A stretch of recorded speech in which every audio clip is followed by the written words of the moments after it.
Di sebuah desa kecil yang jauh dari hiruk-pikuk kota, terdapat sebuah warung sederhana yang terletak di sudut jalan, tepat di bawah pohon beringin tua.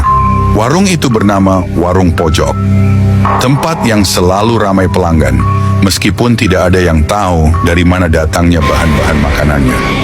Orang-orang di desa mulai memperbincangkan keanehan warung itu. Pemiliknya, seorang wanita tua bernama Busari, tidak pernah terlihat berbelanja bahan makanan di pasar.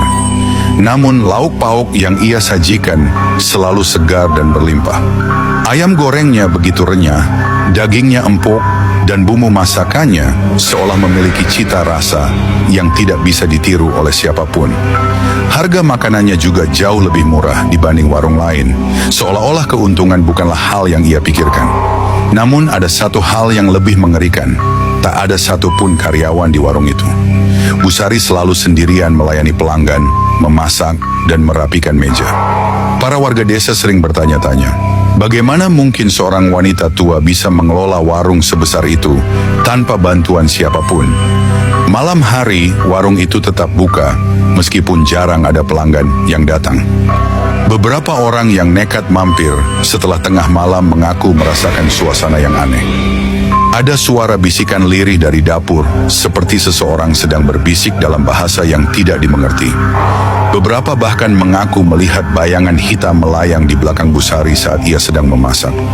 Seorang pemuda bernama Rian, yang bekerja sebagai kurir, pernah bercerita bahwa suatu malam ia lewat di depan warung pojok dan melihat sesuatu yang mengerikan.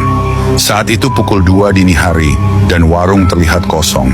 Namun dari celah jendela, ia melihat Busari sedang berbicara dengan sosok tinggi besar yang berwajah menyerupai kepala kambing. Makhluk itu berdiri di dekat tungku masak, sementara Busari seperti sedang menerima sesuatu darinya. Sekantong besar daging merah segar. Ketakutan, Rian buru-buru pergi. Keesokan harinya, ia mendengar kabar bahwa seorang warga desa hilang secara misterius.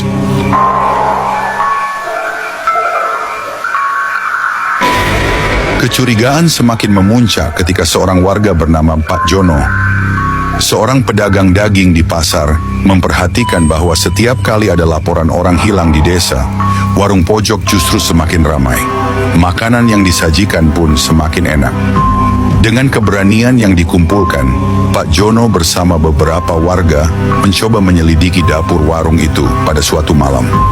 Mereka mengintip dari celah dinding bambu dan menemukan sesuatu yang membuat mereka nyaris menjerit ketakutan.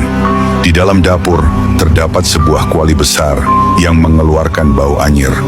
Daging yang sedang dimasak di sana bukanlah daging ayam atau sapi seperti yang dikira orang-orang.